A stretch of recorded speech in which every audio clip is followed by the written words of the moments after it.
Daichi is a 38-year-old office worker who spends his life working hard just to survive. He feels tired of his normal routine and believes his youth is already gone. To escape from his dull real life, he starts playing a new virtual reality game called One More Free Life Online. The game promises players a second chance to live freely, without pressure or final bosses. Inside the game, he feels young and strong again as he is able to do amazing things that he could never do in real life. He names his character Earth and makes him look plain and simple because he does not want attention.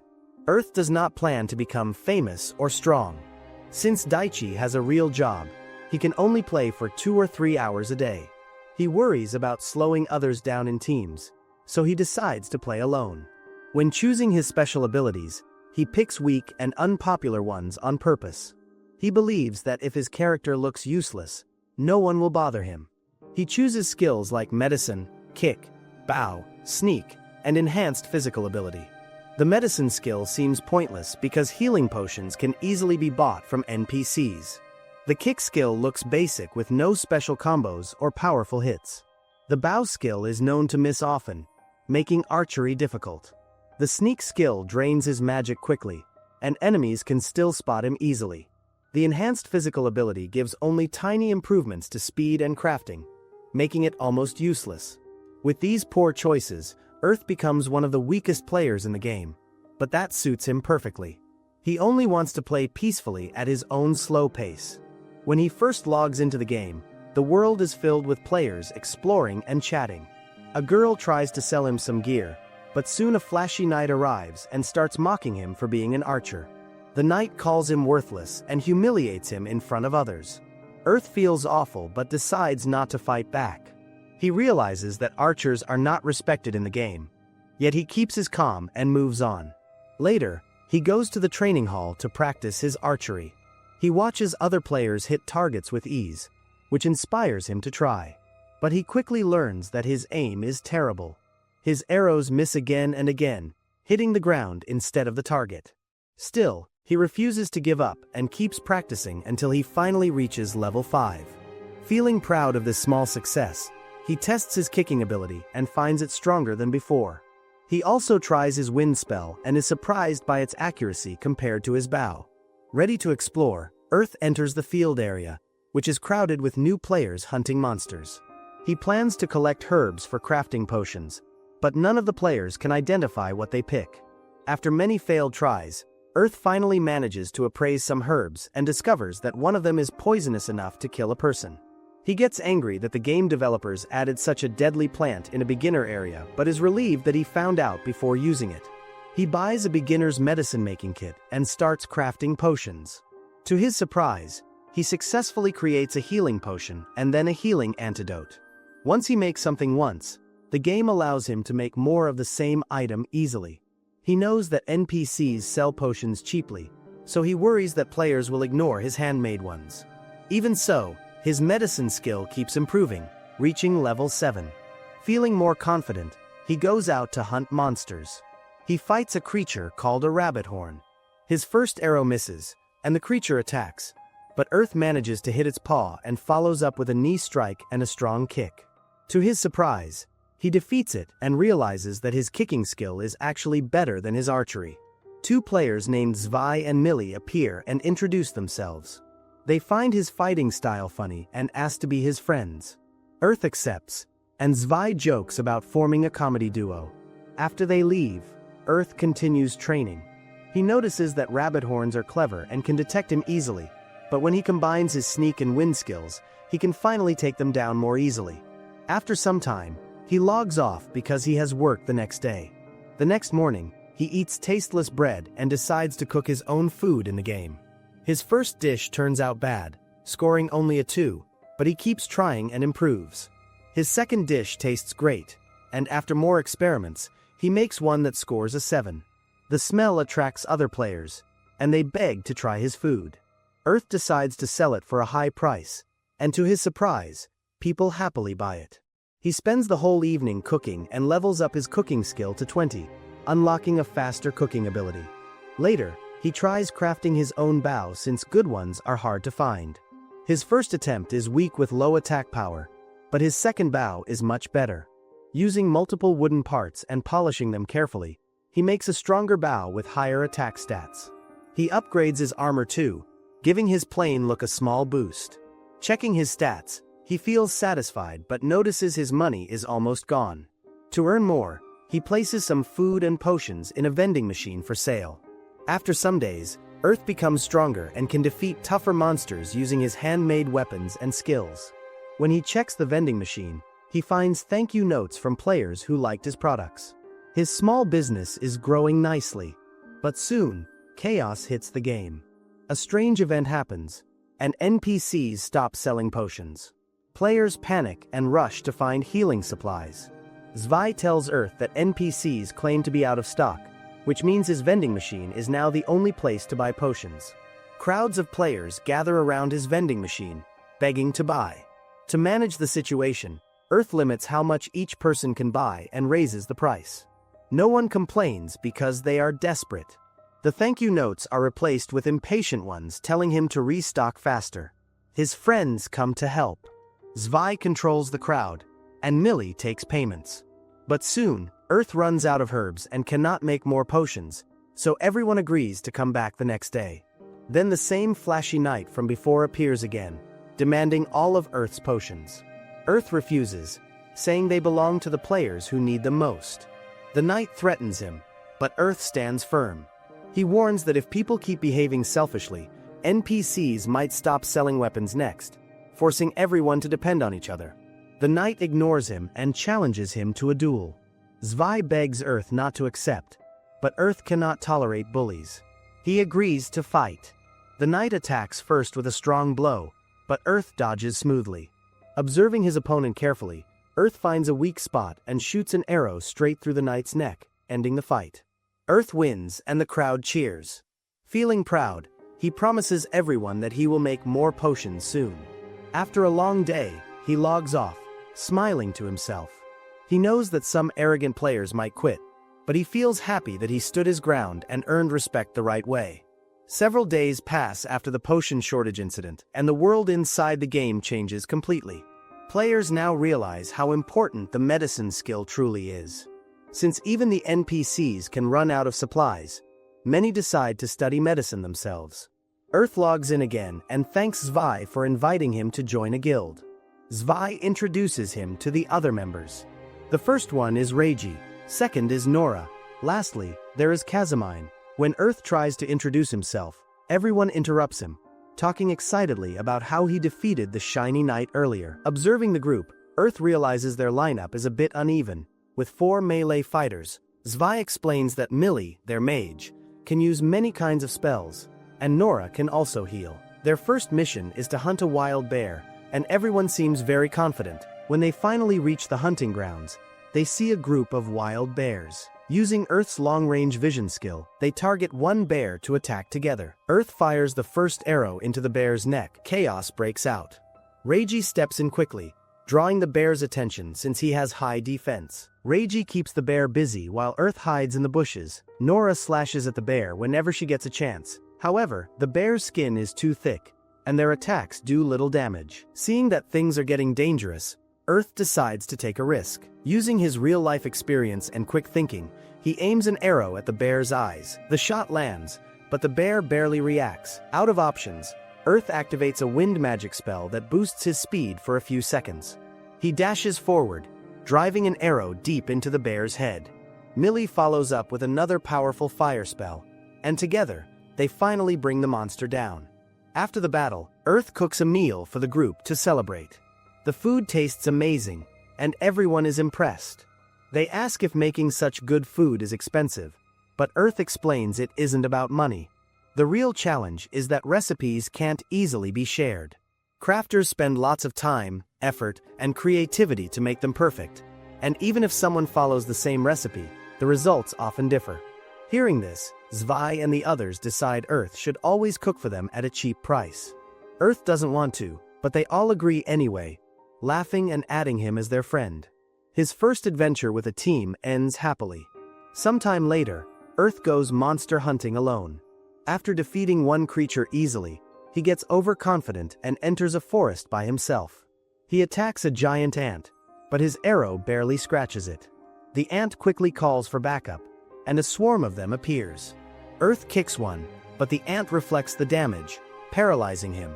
Surrounded and unable to move, he is quickly defeated and dies. He loses experience points as a death penalty and respawns back in town. He admits it was his own fault for being careless and promises to learn from it. Soon after, all players receive a message about a new update called the Fairy Ball. It introduces new crafting items, skills, and fairy companions that can help players on their journeys. Realizing that others will grow stronger with the update, Earth decides he must improve too and avoid more death penalties. He works hard to recover from his loss and starts learning blacksmithing. Determined to fix his earlier mistake, he plans to create stronger arrows that can pierce the ants' hard bodies. He collects 2 kinds of iron: normal iron for sharpness and pure iron for impact damage. He combines them into an iron arrow with 7 attack points. Then he designs another arrow with a mace-like head, made to smash through armor. He also upgrades his boots by adding small spikes at the bottom and a blade on the side, turning them into hybrid weapons. Though they are still prototypes, they increase his attack power and defense. When some rude players mock his strange boots, asking if they are shoes or weapons, Earth calmly replies that they are both. His confidence leaves them speechless. Later, he visits a store to buy bowstrings, and the shopgirl notices his unusual gear. She gets nervous when he mentions fighting ants, realizing he is more than just a simple cook. At this point, Earth reaches level 30 in archery and must choose a specialization. He has 3 choices: short bow, long bow, or hunting bow. Short bows are light but weak at long range. Long bows are powerful but slow, and hunting bows balance both. Since he fights alone, he chooses the hunting bow. He starts crafting a new one based on his own design. A blacksmith named Blacks watches him work and is surprised by the design, saying he has never seen anything like it. When Earth finishes, the bow has an attack power of 32 and requires more strength to use, so he named its bow. Holding it, he feels proud and thanks his old bow before setting it aside. The next day, he returns to the forest to take revenge on the ants. He shoots one with his smashing arrow, and when it tries to reflect the damage, he finishes it with his piercing arrow. He then goes on a full hunt, wiping out many ants in a row until the forest is filled with defeated monsters. Standing proudly, he finally feels that he has avenged his earlier loss. Earth takes the ant bodies back to town and uses their materials to craft new armor. While working, he learns that the Fairy Ball event has officially started. During the event, players can form packs with fairies that match their element. Earth dreams of summoning a wind fairy since it fits his playstyle. He begins the ritual using a glowing crystal filled with hope, but the crystal suddenly cracks and breaks apart. His dream shatters with it. Later, he talks with Zwei about his failure. Everyone else managed to summon their fairies successfully, while his attempt failed completely. Still, his friends encourage him to keep trying, reminding him that he can attempt the ritual again in the second half of the event since his broken crystal didn't disappear. Zwei jokes that fairies must be strangely drawn to Earth in their own way. Earth smiles quietly, promising himself that he will keep going and won't give up until he succeeds. One quiet day, Earth rests under a tree when a small glowing fairy floats toward him. He smiles because fairies have been kind to him lately. The fairy sits on his finger, and he tells it that he cannot make a contract yet since his crystal is still broken. The fairy plays with the cracked crystal curiously. When Earth opens his status window, he sees that his skill levels have gone up. He now has 3 XP points that he can use to unlock a new ability. Without thinking twice, he spends them, believing that learning new skills will help him fight in more creative ways. Feeling excited, he decides to test his new ability by entering his first dungeon. He walks into a dark cave, remembering how he used to explore similar places when he was a child. Using his skills, he avoids traps and dangerous areas. The darkness fills him with excitement and nostalgia. As he goes deeper, he sees red glowing lights ahead. Suddenly, a spider monster attacks. He shoots an arrow and follows with a wind cutter attack, but the spider is still standing. When it lunges at him again, Earth uses his new skill called High Jump. He hits the ceiling by mistake but lands behind the spider. Acting quickly, he pulls the spider toward him with his whip and finishes it off with a strong kick using his new boots. After the spider disappears, he notices a purple light nearby. It is a group of darkness fairies, and he decides to follow them. They lead him through a narrow path full of danger, but thanks to his balance skill, he moves safely. At the end of the path, he sees a large boulder surrounded by many fairies. Curious, he moves the rock and finds a hidden door underneath. Inside, he discovers a small box containing an ancient ring. He keeps the ring as a memory of this adventure and thanks the fairies for guiding him. Soon, a new game announcement appears. The second part of the Fairy Ball event is revealed, called the Fairy Battle Tournament. Earth hurries back to the city to watch the broadcast. The game masters explain that fairies can now evolve if players win a certain number of player versus player battles. Only the top 16 players will reach a special tournament with rare rewards. Players can also earn special titles depending on their play style. The most exciting news for Earth is that players who failed to form a fairy contract can now fix their broken crystals by joining PvP battles. Winning one fight will allow them to successfully form a contract, and some may even get an S-rank fairy. Also, fairies will now have their own unique personalities. Everyone becomes excited about the update, but Earth feels worried. He thinks that some players might start attacking craftsmen who prefer peaceful work. When he talks to his craftsman friend about it, they tell him that there is nothing to worry about. Any player who tries to bully or threaten craftsmen will be blacklisted, which means no one will sell them items anymore. Earth feels relieved and appreciates their plan. His friend, Blax, then asks if he has visited the new town yet. He tells Earth that he can travel there using the warp portal, but warns him that strong PvP players are gathering there. Some are waiting to fight after watching others first. Earth laughs, saying that such things are common in games. Black says he only wants to craft weapons and armor, not fight. Earth agrees that crafting is also an important part of the event and says he hasn't decided what to do next. A few days later, the new patch goes live. Earth logs in and checks the new title system. Suddenly, everyone around him starts whispering and laughing. When he opens his status window, he discovers that his new public title is Fairy Playboy. He can only remove it by winning a PvP match. Feeling embarrassed, he quickly challenges someone. A girl named Rona accepts his challenge, but her fairy suddenly flies to Earth and sits on his shoulder. Then, the fairy presses the reject button, ending the duel. Everyone laughs, thinking his title fits him perfectly. To make things worse, every fairy he tries to fight refuses to battle near him. Rona is amazed because she has never seen such a thing before. Later, Rona asks for his help because her fairy is refusing to eat. Earth guesses that she wants help with cooking, and she is surprised that he understands so quickly. His food stand is already crowded with players because rumors spread that his cooking makes fairies happy. Even though he dislikes attention, he ends up becoming famous again. Rona helps him serve customers, and together they handle the long line. When they finish, she invites him to explore the new town with her. They travel through the warp portal to a bright and lively new city. They walk around and reach the PvP arena, where two players are fighting. One has a blue parrot fairy, and the other a wolf fairy.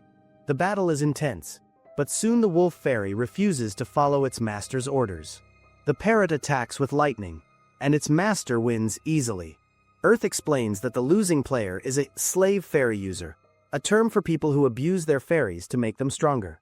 He tells Rona that he once saw a video where such a player was punished when the abused fairy evolved into an S-rank and defeated its own master. The game system even took the crystal away from the abuser. Luckily, this man stops before repeating that mistake. Later, when Earth logs out, he thinks about how players treat their fairies differently. Some are kind, while others are cruel, but everyone has their own way of playing. When he logs back in, he focuses on crafting again. To his surprise, the same wolf fairy player comes to him, asking for advice. The man admits that he used to abuse his fairy after watching bad online videos, but now regrets it because the fairy no longer obeys him. Earth tells him to treat the fairy like a real partner, to fight, eat, and rest together, and even say goodbye before logging out. The man listens and asks Earth to cook for his fairy. After some hesitation, the wolf fairy eats the food. The man starts crying with relief and thanks Earth before leaving with his fairy. As they walk away, a mysterious player watches from the shadows. When Earth notices, the stranger steps forward, introduces himself as Silver, and asks to speak with him privately. Earth agrees to meet the old man named Silver but feels unsure whether he is a real player or an NPC. Inside the house, Earth carefully studies his movements and equipment, noticing that Silver's gear is far more advanced than his own. Silver sits and asks if Earth knows someone called Glad. Earth says he doesn't but has heard that Glad targets players with the Fairy Playboy title. Curious, Earth asks about him. Silver explains that Glad was once part of his group. He used to be a skilled tank but was proud and arrogant, which caused many arguments. Eventually, he was kicked out of the team. After the fairy event, Glad became furious because he was the only one in the group who failed to form a fairy contract. His anger led to a fight, and he left the team. Silver summons his own fairy, a light Valkyrie, and says Glad was always jealous of her. Later, Glad got a new crystal and made a contract with a darkness fox fairy. Since then, he has been traveling across the game world, challenging players to battles. Silver believes Glad is planning something big for the last day of the event and warns Earth to be careful. Earth agrees but keeps some doubt, thinking that Silver's story might be biased. To avoid trouble, Earth spends the next day fighting monsters instead of players. Fighting creatures keeps him in a safe mode where others cannot challenge him. He hunts bears to collect meat and fur for making a cloak because his current armor doesn't cover his back. During a battle, he shoots an arrow at a bear's head, but the beast charges at him. Using his mirror arrow skill, he creates two clones that attack together and defeat it. This raises his skill level and unlocks a new move called Sliding Charge, allowing him to attack and retreat quickly. Happy with his progress, he heads to the mines to collect steel and light metal for crafting. While mining, Earth accidentally strikes an explosive ore and warns nearby players to stay back. Luckily, it doesn't explode. The other miners laugh, calling such ores dangerous and saying that only daring players known as bomb masters handle them. After collecting enough materials, Earth visits his friend Black. Black jokes that Earth must be planning to craft another strange weapon. Earth admits he wants to make a new arrowhead and a metal whip. He forges a twisted arrowhead, giving his shots more power and a bleeding effect. Then, he creates a whip using light metal instead of leather, adding sharp scales along its length. When it's done, he feels proud of its deadly design. Next, Earth experiments with the explosive or using his alchemy and cooking knowledge. He mixes herbs, oil, and/or dust to make 3 kinds of explosive oils. The first test fails, the second explodes violently and almost kills him, which he names Hellmine Oil, and the third gives a mild explosion, which he names Enhanced Oil. After recovering, he tests the oils in battle, hunting more bears to level up. He throws oil bottles and mixes his skills for faster kills. His bow and wind magic reach level 50, unlocking new skills called Gatling Arrow and Flight. Combining both gives him a powerful new ability named Aeolian Dust Hunting Bow, which lets him shoot wind-infused arrows. He accepts this even though it blocks further upgrades because it fits his style. After training, Earth returns to town and gives the bear fur to a craftsman to make a leather cape. Suddenly, a global message appears announcing that the Fairy PvP event has ended. The top 16 players are revealed, and both Silver and Glad are among them. Earth's friend Vi arrives, saying they missed their chance to qualify. Earth becomes excited to watch the final matches between Silver and Glad. When the tournament begins, a huge crowd gathers. Earth watches from a distance using his long-range vision skill. Many players share the Fairy Playboy title. As the matches continue, he notices that the winning fairies absorb light particles from the defeated ones, though he doesn't understand why. The final round between Silver and Glad draws everyone's attention.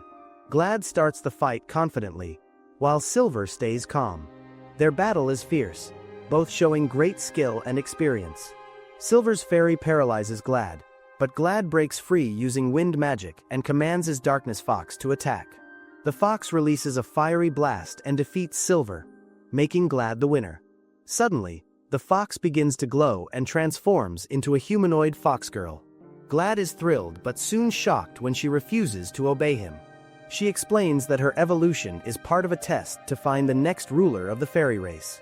Fairies, she says, are not made for fighting, so they learn through players. By battling each other, they absorb the energy and experience of others. and the final one becomes their leader. Glad feels betrayed and accuses her of using him, but she calmly tells him their bond was built on revenge, not trust. She says that to her, this world is real, even if players treat it as a game. Watching from afar, Earth is stunned because her words feel real, almost human. She then offers Glad a chance to form a new contract with another fairy, but he refuses and attacks her instead. The fox girl accepts and defeats him easily with strong spells and fast attacks. When the battle ends, she heals Silver and says Glad has learned his lesson. Then she addresses all players with the Fairy Playboy title, thanking them for not joining the PvP event. As a reward, each will receive a fairy partner. However, she makes one exception. Earth must prove his worth in battle by facing her himself. The Fairy Queen tells Earth that she wants to battle him. At first, he feels confused but soon realizes that since he did not join the fairy tournament, she cannot reward him freely. To make things fair, she decides to challenge him directly. She says that even if he loses, he will still receive part of her strength, but if he wins, he will get something much greater. Earth accepts, and right after that, his Fairy Playboy title disappears. The game developers then appear and announce that the event has reached its final stage. Earth knows that defeating the Fairy Queen will be extremely hard. One hit from her magic could end the fight instantly. However, since he watched her earlier battles, he has some idea of her attacks. He also believes she has never fought against an archer before. His stamina is low, so he needs to finish the battle fast. He prepares his arrows and special oils, deciding to rely on tricks and quick thinking instead of direct combat. When the fight begins, he runs to create distance, while the Fairy Queen starts casting spells. Earth fires an arrow with 70% power, but she blocks it easily. He then realizes that if he uses full power, he can break through her defenses. The fairy launches several fire lances at him, but he dodges and fires again, this time hitting her shoulder. To stop him from attacking from afar, she moves closer. Earth quickly throws a bottle filled with thick smoke. She assumes it is a healing potion, but it is actually poison. Using the smoke as cover, he throws enhanced oil bottles, creating several explosions. The fairy understands too late that she should have banned items. Earth reminds her that humans must rely on creativity and strategy when facing stronger enemies. To protect herself, the fairy forms large walls of earth. However, Earth uses his stealth ability and disappears from her view. When the walls fade, she cannot find him. Suddenly, he appears behind her and traps her with his metal whip. He follows up with a sliding charge, and then rains arrows using his Gatling arrow skill. He even summons clones that attack alongside him. Finally, he jumps high, uses his flight ability, and sends a powerful arrow into her chest. The arrow glows, and when he kicks it, her body bursts into light. The crowd cheers at his victory, but Earth feels regret because he has shown too many of his secret skills in public. He knows that people will now bother him for his oils or challenge him. As he tries to leave quietly, the Fairy Queen appears again and accepts defeat. She tells him to take his reward and asks for his broken fairy crystal and the ring of the Fairy King that he found earlier. When she examines them, she notices that his crystal already contains 5 lights, which is very rare. She then calls the Children of Light, adding 2 more lights before merging the ring and crystal together. She uses magic to force the ring onto his finger. The system announces that the ring holds the power of all 6 fairy elements. It allows him to enter the fairy country, boosts his attack, defense, and mana recovery, and sometimes summons fairy illusions during battle. He also gains a new title called the One Who Even Charmed the Fairy Queen. Although the ring gives him great power, it cannot be removed. Earth feels that this title may cause him problems later. The event then officially ends. In the days after the event, Earth notices that many players have started using bows. Before, he was the only one who used archery seriously, but now everyone follows his style. While crafting oils, he feels slightly disappointed because he chose archery and wind magic for being unpopular, not powerful. One day, the Fairy Queen suddenly appears beside him. She explains that the ring also works as a teleport point and teases him for being a lonely man without a fairy companion. He tells her to return to her duties and heads toward the city. As he walks, people whisper about him being the Fairy Queen's husband. Ignoring them, He remembers that the queen mentioned a spell called Prism Nova. Curious, he decides to test it. He weakens a bear with arrows, traps it with his whip, and then casts the spell. A glowing sphere appears above the bear, turning it to stone. He learns that the spell randomly causes effects like paralysis or petrification, but has a long cool-down time. Later, he cooks several dishes outdoors to train his cooking skill. The fairy queen tries to eat the food, but he stops her, saying it's for sale. She complains that her kingdom only has sweets and she wants something different. Their conversation is interrupted when a man named Nazar, from the bow of Apollo Guild, appears. Acting proud, he talks about freeing archers from oppression and invites Earth to join his guild at the lowest rank. Earth refuses and walks away. Sometime later, Earth opens a food stall in the city. The fairy queen stays near him, eating his food happily before disappearing again. Then, Earth visits Black's workshop to fix his gear. Many players watch him, which irritates him. Black jokes that he has become famous. Earth asks everyone to move away and starts upgrading his bow. He replaces the wooden parts with stronger light metal, increasing its attack from 32 to 46.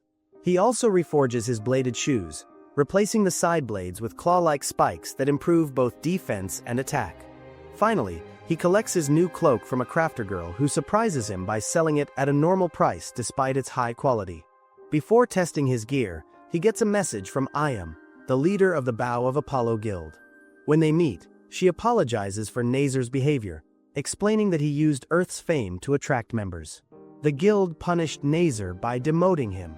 Ayam then says she saw Earth's fight with the Fairy Queen and calls him an inspiration to all archers, but Earth simply says he only chose a weak class to avoid attention. In the developer room, the game team talks about Earth, the player who defeated the Fairy Queen and became a source of inspiration for many others. They decide to watch his progress carefully.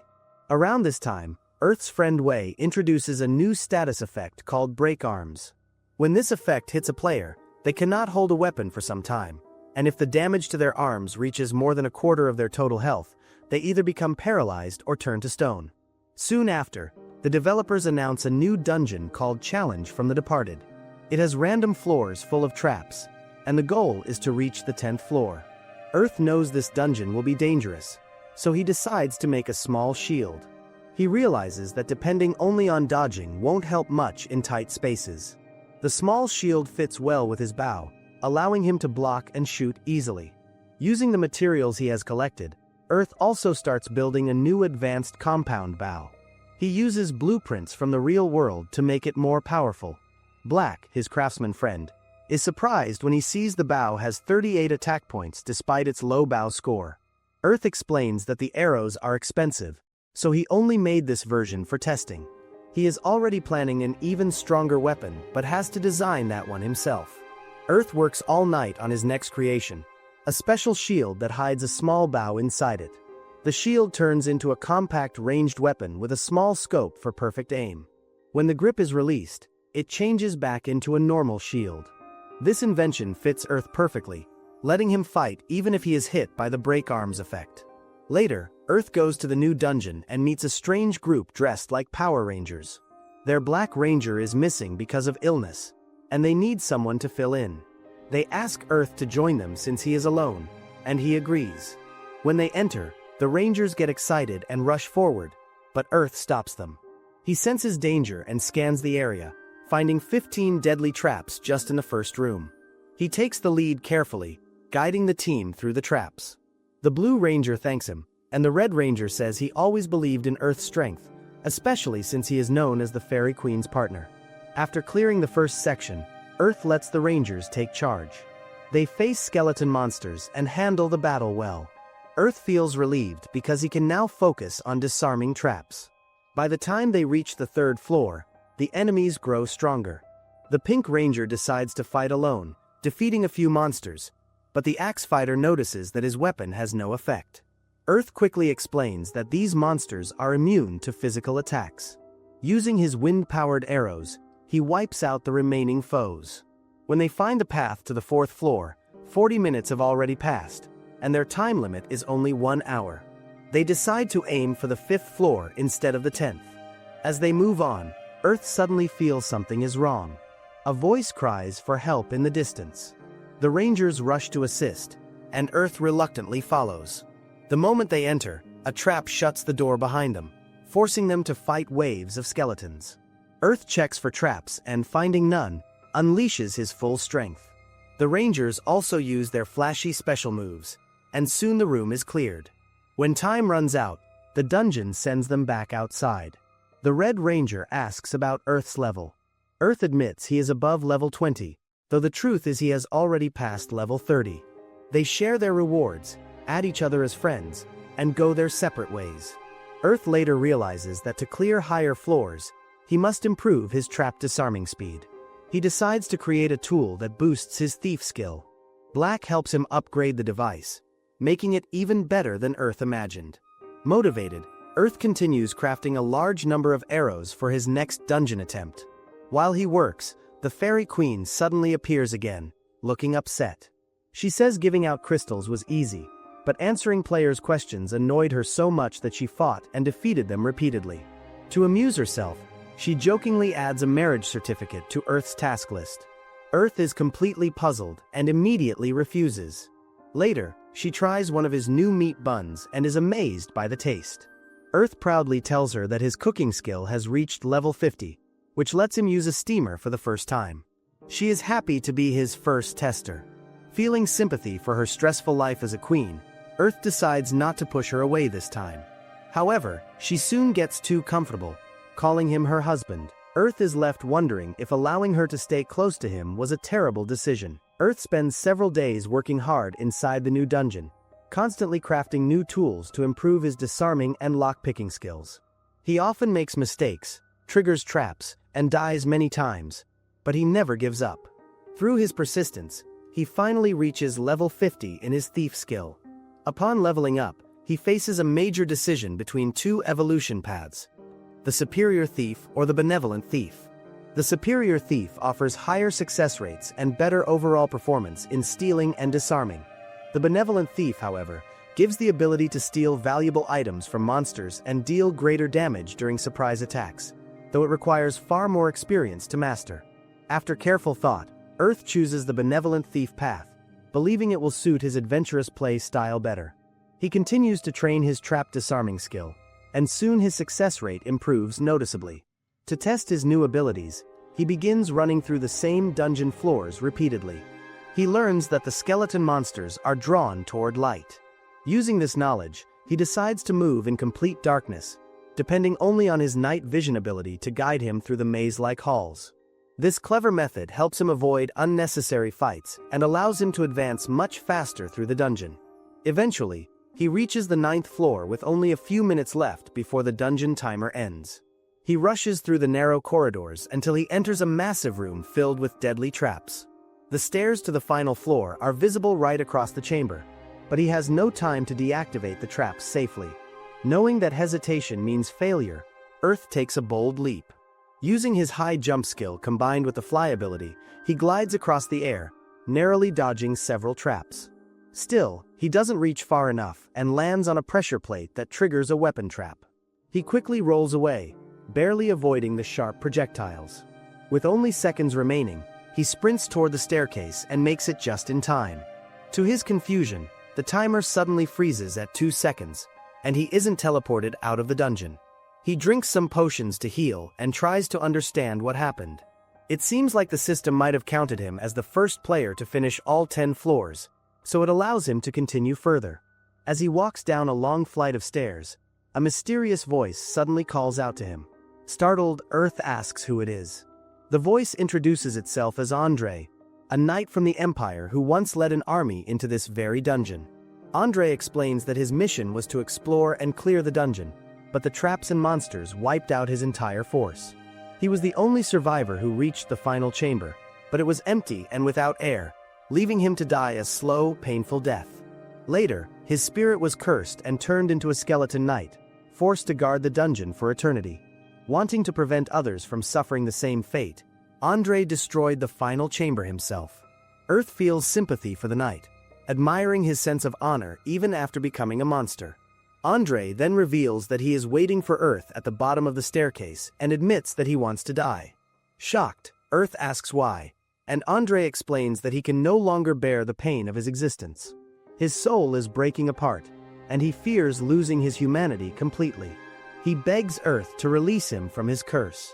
Suddenly, the stairs start disappearing beneath Earth's feet, forcing him to run, but he slips and falls into a dark pit. After some time, he regains consciousness and hears strange laughter. Andre's voice has changed. It's clear that something evil now controls the knight's body. Earth instantly draws his weapon and shoots an arrow at the skeleton's head, but it only annoys the creature. When Earth fires again, the skeleton blocks it with a shield and charges forward at incredible speed, nearly slicing Earth in half. Earth barely dodges the strike and raises his shield to defend against the next attack. He realizes this opponent is much faster and stronger than anything he has faced before. The skeleton continues to taunt him as they exchange blows. Knowing he can't match its strength directly, Earth throws a bottle of enhanced oil to distract the enemy and steps back. He reminds himself that his strength lies in strategy, not brute force. He shoots again, but the skeleton deflects the arrow and follows up with a powerful flying slash that breaks Earth's bow. The skeleton laughs, certain of victory, but Earth stays calm and claims he still has one weapon left: his right arm. The skeleton looks confused until Earth transforms his small shield into a compact crossbow and starts firing. The skeleton dodges quickly, but Earth moves just as fast, launching shot after shot. The two continue exchanging blows, but Earth faces a problem. His shield bow can only shoot flame arrows and doesn't support any combat skills, meaning it lacks heavy power even though it fires rapidly. The skeleton charges again with a shield attack, and Earth dodges, but the creature immediately turns mid-charge using a special move called Shield Chaser.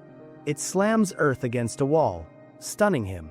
The skeleton prepares to finish him off, speaking about sending Earth to his gods. Earth snaps out of the stun just in time to dodge the killing strike and kicks the skeleton in the face. He tells his enemy that there are no gods in this world, only the human will to survive. The skeleton challenges Earth to show his willpower and raises his sword. Earth charges forward, jumps toward the wall, and uses his whip to trap the skeleton's sword, landing another kick to its face. Still, the creature refuses to go down. Earth begins chanting a long spell meant to end the battle, but the slow incantation gives the skeleton time to attack again. As it charges, part of the spell activates, binding its movement temporarily. The skeleton manages to destroy Earth's shield, yet Earth keeps chanting. Just when things look hopeless, a sudden light fills the room. The Fairy Queen appears beside Earth, summoned by a small chance effect from his ring. Smiling, she casts a powerful blizzard spell that freezes the skeleton in place before fading away again. Earth takes advantage of this moment and fires several explosive arrows, finishing the fight. As the skeleton collapses, Andre's spirit appears, free from the curse. He thanks Earth for granting his final wish. He tells Earth that his words about humanities will remind him of true honor. Before disappearing, Andre gives Earth his sword, calling it an ancient relic that still holds great value. Soon after, an announcement spreads through the game, declaring Earth the first player to complete the dungeon. It also mentions a new legendary weapon, the Knight's Sword, though its details remain secret for now.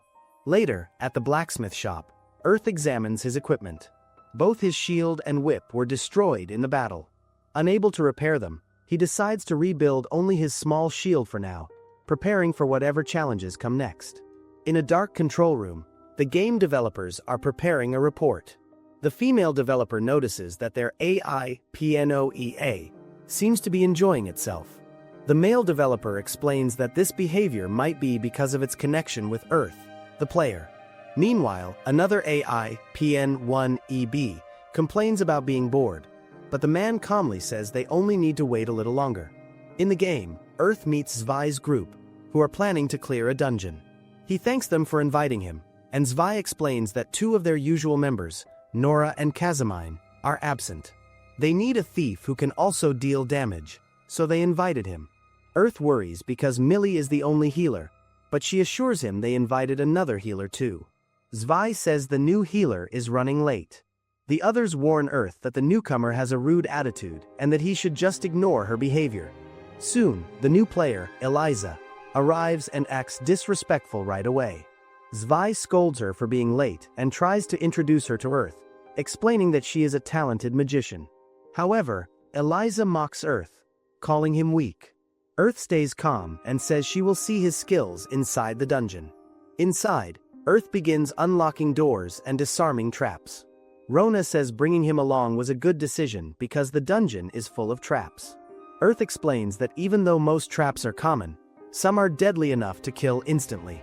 Everyone agrees to stay alert, but Eliza keeps complaining. After clearing several floors, the team reaches the 5th floor and takes a short rest. Eliza gets annoyed, saying they should hurry to the next floor. Zwei tells her they must proceed carefully because next floor would have dangerous monsters. Earth explains that lesser liches live on the 6th floor. They are monsters immune to physical damage and can cause serious status effects like petrification, paralysis, and freeze. They are called trauma generators among players. Eliza looks worried, but Millie promises she can cure freeze and paralysis. Eliza is responsible for handling petrification, and Rona's magic-based attacks will still work. Zwei concludes that they can handle a lesser lich. Earth agrees, but suddenly, he receives a warning that 12 monsters are approaching, including 4 lesser liches. Zwei asks if any traps are nearby, but Earth confirms there are none. Zwei orders everyone to prepare for battle. Millie gives buffs to the team, and Eliza, still nervous, reluctantly gets ready. Soon, 4 liches appear from the walls. Earth attacks first, firing a wide arrow that splits into 3. Eliza and Millie combine Holy Ray and Explosion spells, destroying 1 lich. The other 3 move closer. Reiji steps forward, drawing their attention while Rona lands a powerful magic punch. Zwei finishes one with his sword. However, Reiji becomes petrified, and the liches shift their focus to the backline. The group asks Eliza to heal him, but she panics when a lich approaches her. Rona shields her, but the team struggles. Earth shouts for everyone to duck and throws bottles of enhanced oil, creating a massive explosion. He tells Eliza to recover Reiji immediately. She finally casts her healing magic, allowing the team to finish the battle together. After the fight, Eliza blames Earth for not using the oils earlier. He explains that they are limited and must be used wisely. Zwei loses patience and tells Eliza to stop complaining since she barely helped. Feeling embarrassed, she admits her mistake and apologizes. When the dungeon timer ends, everyone is teleported outside. Though they win, the fight shows how difficult the dungeon is. Zwei's group decides to rest, and Earth prepares to leave, unaware that a young girl is watching him from afar. The next morning, Earth discovers that 2 new weapons have been added to the game: a Japanese bow and a katana. A mysterious girl with dragon horns and pointed ears approaches him, asking if he is Earth.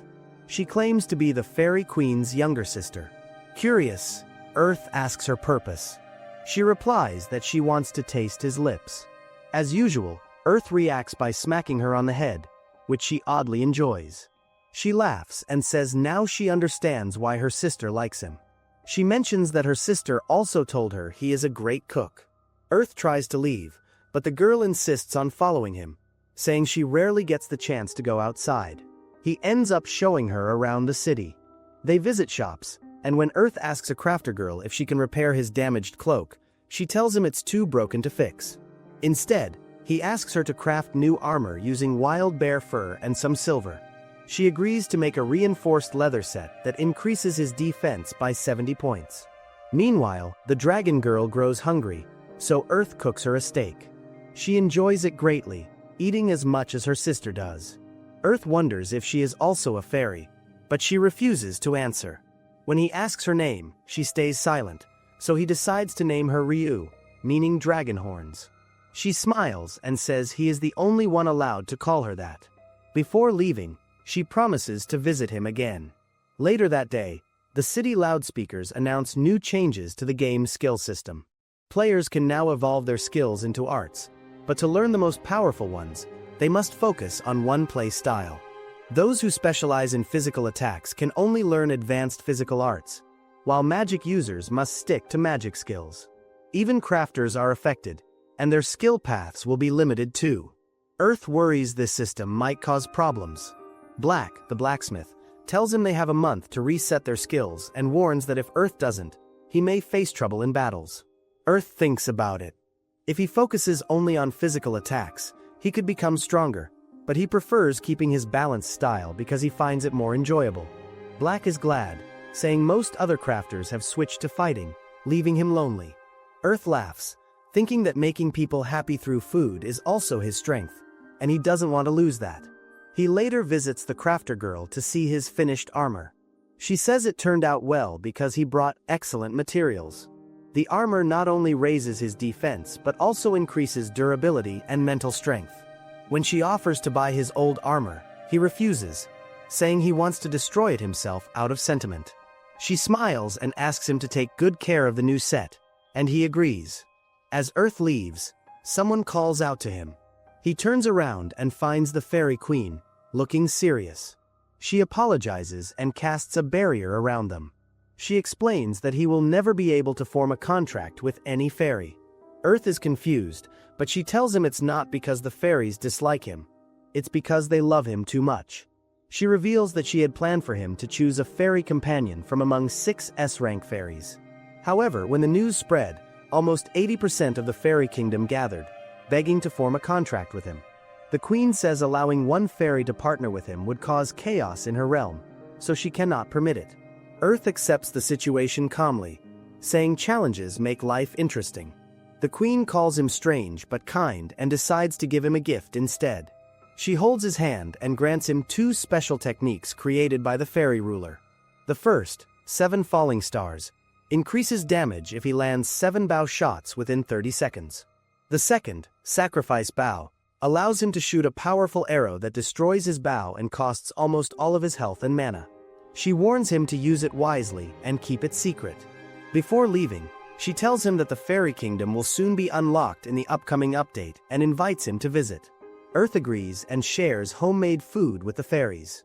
They enjoy it so much that they secretly start planning to visit him again in the future. A few days later, Earth is cooking when Zwei brings up news about a new game campaign.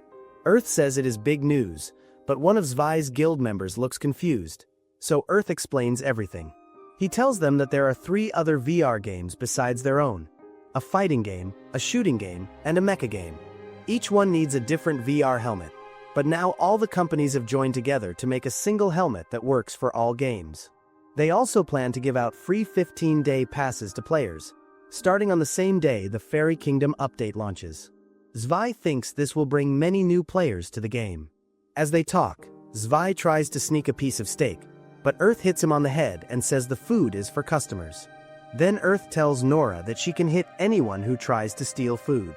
Nora happily uses that chance and starts hitting everyone. The guild members discuss how other guilds will begin recruiting new players soon. Nora says they should do the same and make their guild bigger, but first they must train Eliza so she does not bully new members. Zwei again tries to recruit Earth, but he refuses politely, saying he has already said no many times. Inside, Earth admits he wants to enjoy the game casually, but the real reason is that he knows secrets others do not. While everyone knows about the Fairy Queen, very few know she has a sister, and Earth does not want anyone to find out. Just then, Ryu appears and asks Earth if he is making new food. She tries to eat it, but Earth hits her on the head too. Nora becomes curious because Ryu's clothes do not look like something from the game, and she does not even look like a fairy. The others are also confused. Reiji jokes that Earth already has the Fairy Queen and now has another girl too. Zwei complains that Earth is too popular with women, which makes Earth angry, and he beats them to make them stop. Earth complains that being popular is expensive since he must keep feeding Ryu. Everyone laughs, seeing how close he and Ryu are. Ryu proudly says that only Earth can call her by her name. Zwei threatens to tell everyone about them on the game forum, but Earth warns that if he does, he will never get to taste his cooking again. Nora jokes that Earth has become not just a fairy playboy but also a dragon keeper.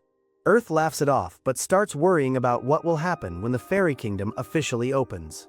When the new patch launches, Earth explains to others that the Fairy Kingdom lies south of the second city. The main castle stands in the middle, and there are cities and forts in every direction. The only way to reach it is by walking across the whole map.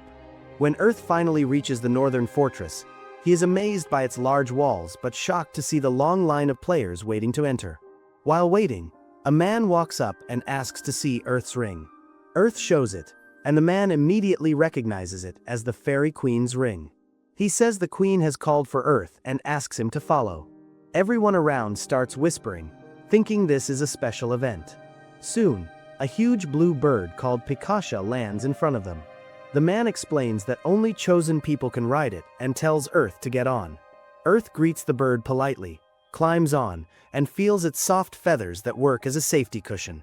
The bird takes off, flying high above the land, passing towns and forests until they reach the fairy castle. When they arrive, the Queen and other fairies welcome him warmly. Earth kneels before her and finds out that all this trouble was just for a parade she prepared in his honor. That evening, Earth rides the Pikasha again as it carries him through the city. People cheer and light fireworks for him. Although he does not like attention, he decides to enjoy it for now. The next morning, in the throne room, Earth thanks the Queen for the welcome but tells her she went too far. The Queen says she wanted to show her citizens that he truly came.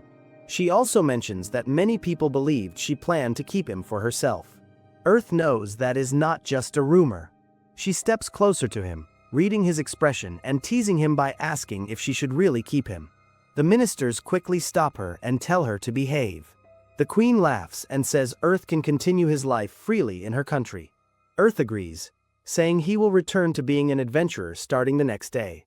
As he prepares to leave, he meets the Queen again in the hallway.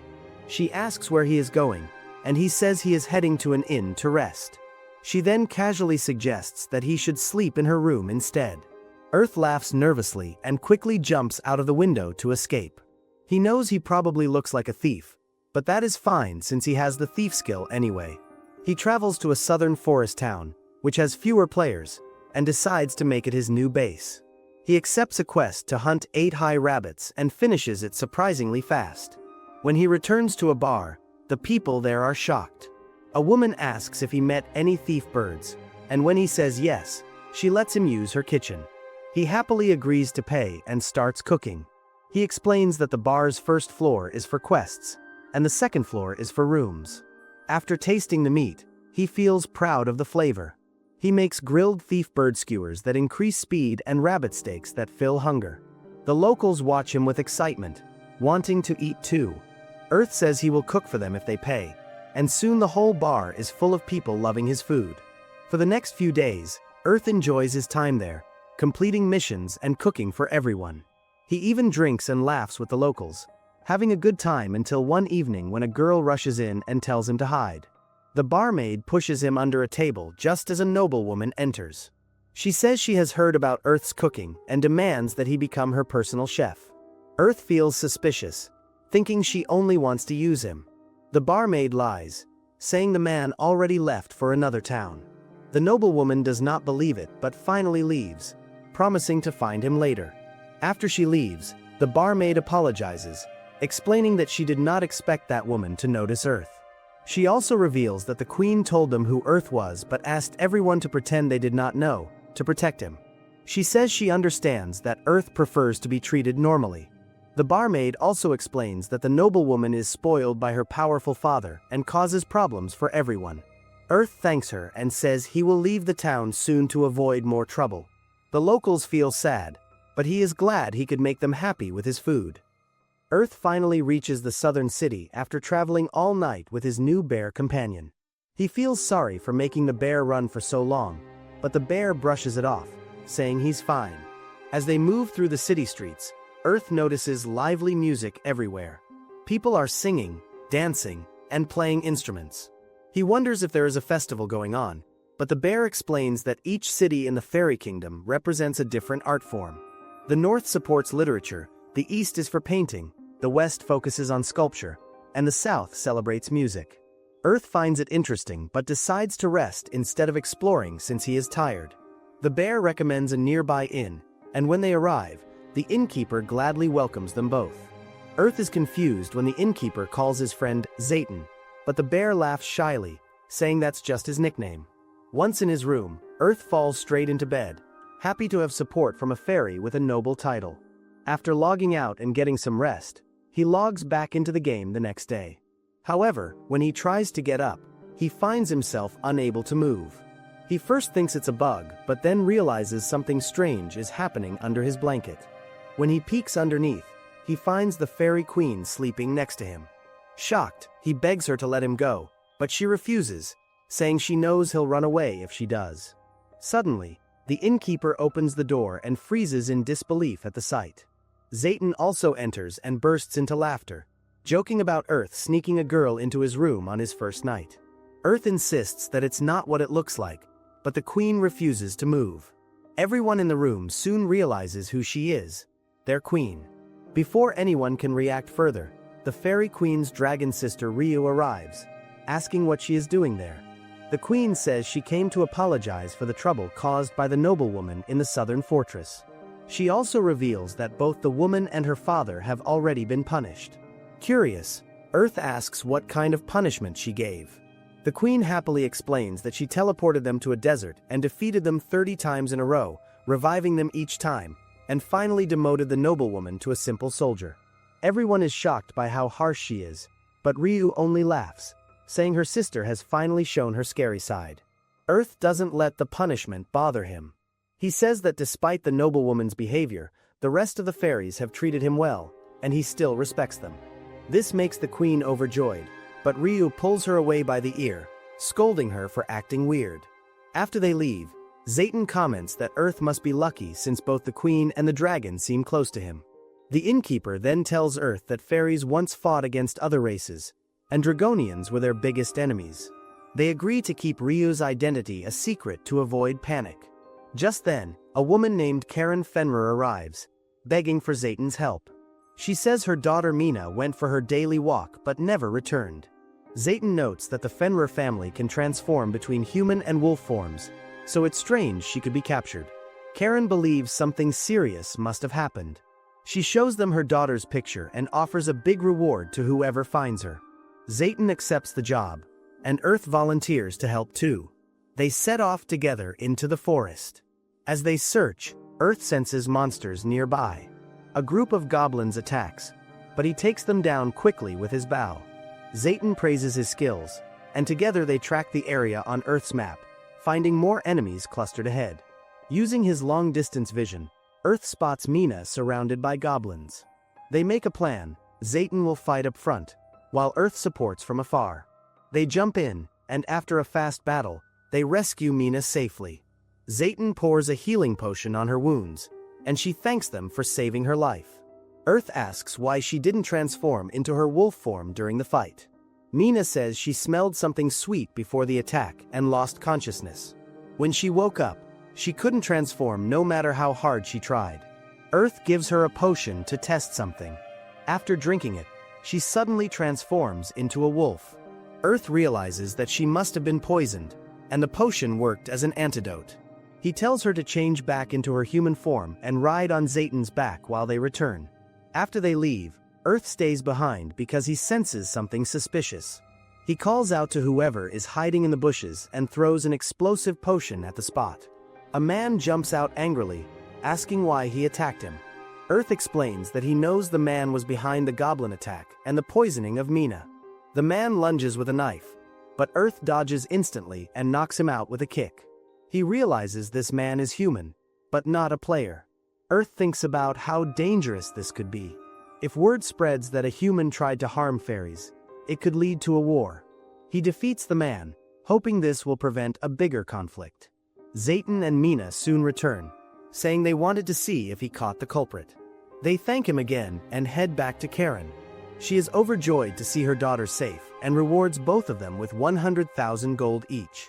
Earth, however, decides to play matchmaker instead, teasing Mina and Zayton until Mina confesses she likes him. Zayton is surprised, but Earth reminds him that he once said he wanted to find a cute girl. Mina hugs him, and Earth laughs, leaving them alone. Later that night, Earth calls for the Fairy Queen to report what happened. She thanks him for stopping a situation that could have sparked conflict between humans and fairies. Earth tells her it was nothing, but she insists she wants to repay him. When she suddenly jumps into his bed again, he tells her to leave. Before she goes, she asks when they'll meet next, and Earth promises to see her soon. The next day, Earth plans to return to the main city to repair his bow and stock up on supplies.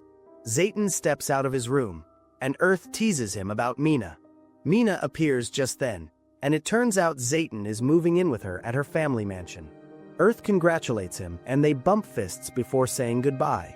The innkeeper remarks that Earth has a long journey ahead, but Earth says he has a solution. He jokingly calls for the Pikasha bird. At first, nothing happens, and the innkeeper laughs. Then suddenly, the huge bird lands in front of them, stunning everyone. Earth climbs on and flies off. After some time in the air, he asks the bird to drop him outside the city so people don't stare. To thank the Pikasha, he cooks it a meal. The bird eats happily and gives him one of its feathers as a gift. The feather is a rare item that removes fatigue and boosts stats. Earth thanks the bird and watches it fly away. Later, he goes to the blacksmith to upgrade his bow. Using limited materials, he manages to craft a new version with 55 attack points, much stronger than before. The next day, when he's about to test it, a holographic girl appears in front of him. She explains that he has freed the souls trapped in the previous event and that players will get special rewards through a PvP tournament. Earth isn't interested and declines the invitation. But before he can relax, he hears people screaming nearby. He rushes over and finds 4 people lying unconscious next to a freshly hatched dragon egg. Earth approaches the baby dragon and notices that the people who were around it suddenly disappear because they were only part of a scripted game event.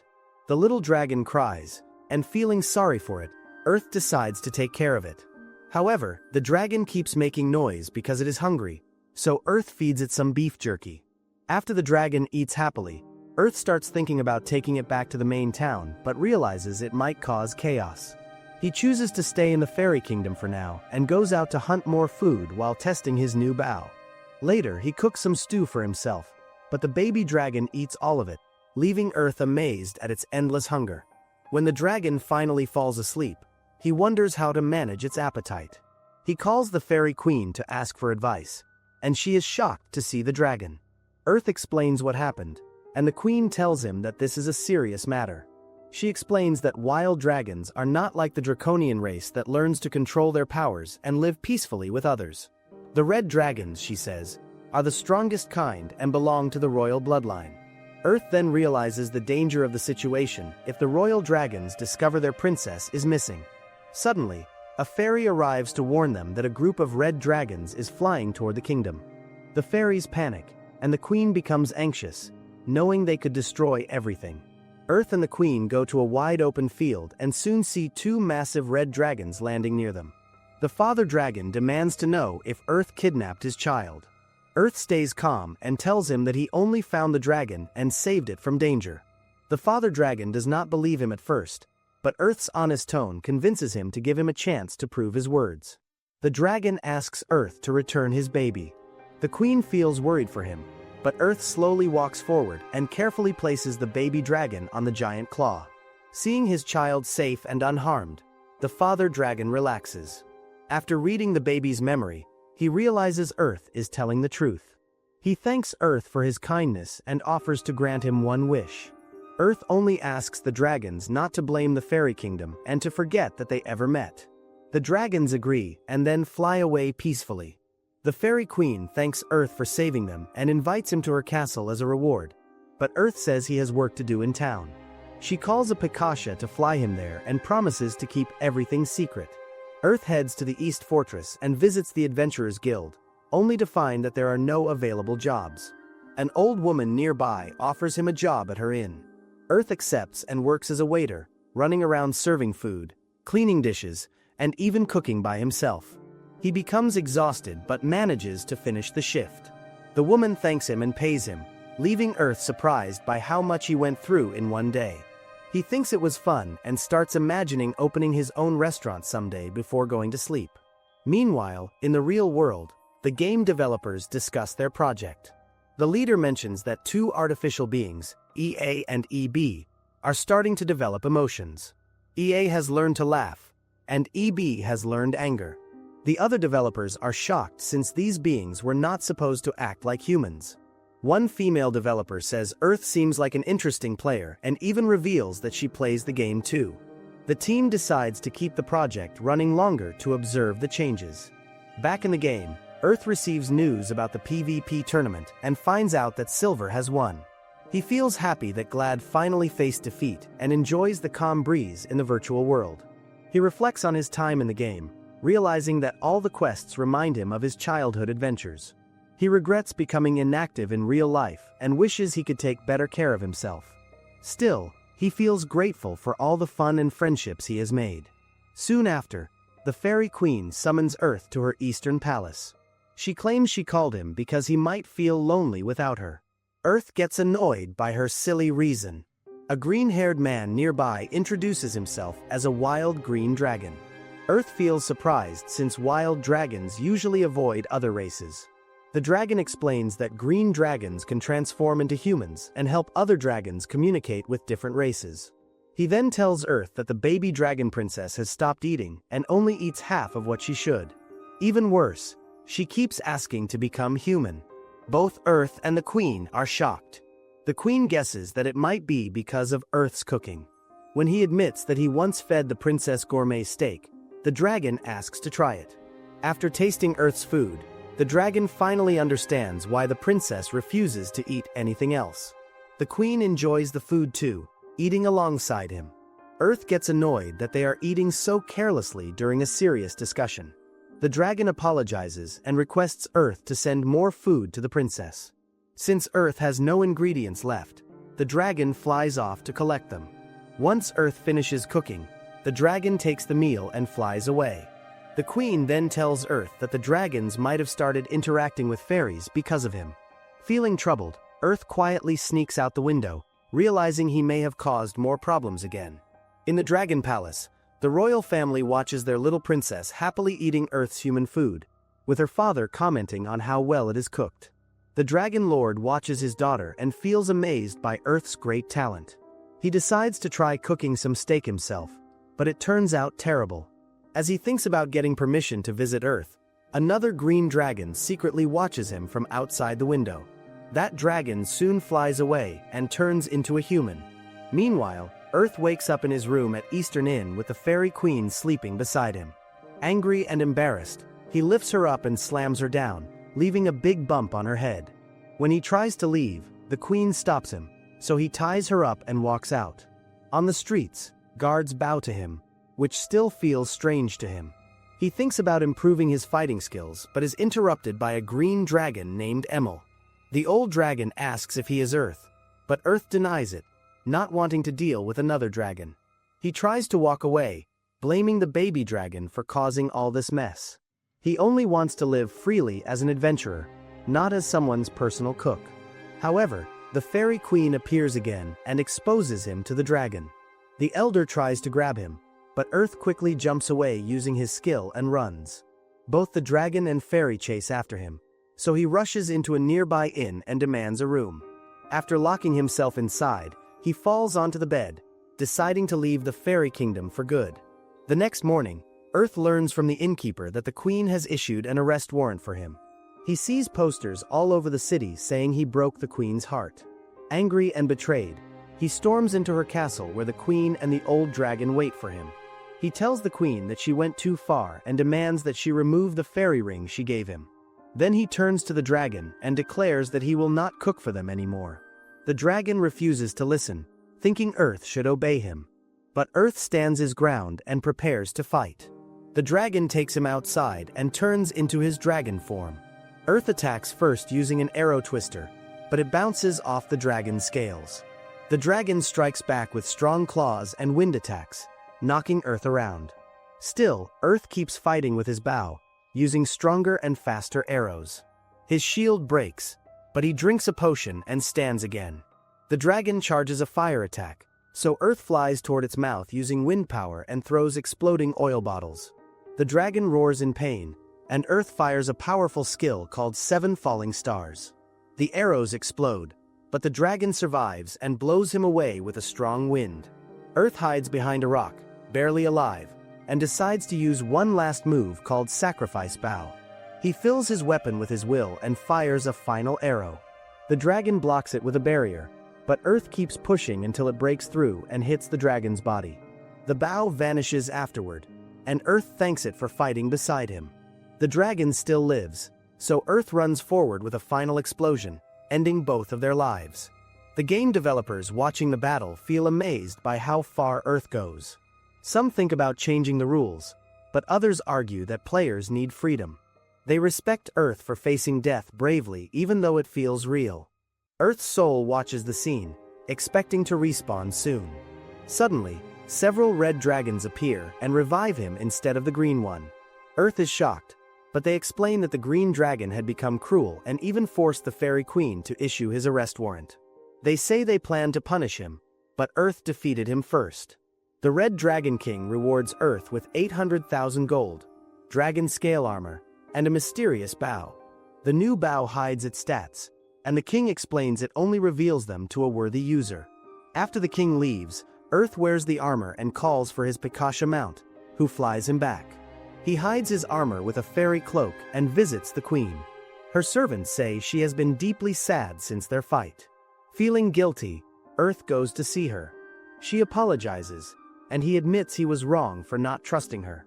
He now knows she only wanted to protect her people from the green dragon.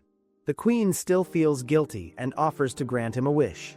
Earth asks her to seal the fairy ring's powers, saying he doesn't deserve so much privilege. She agrees and removes the ring's magic. Earth thanks her for everything, saying he enjoyed the celebration and the Pikasha rides. The queen smiles when he tells her that he won only because of the skill she gave him. She asks if they can meet again, and he promises to return someday. After leaving the castle, Earth decides to travel back to the town of First, but plans to visit Zayton before heading home.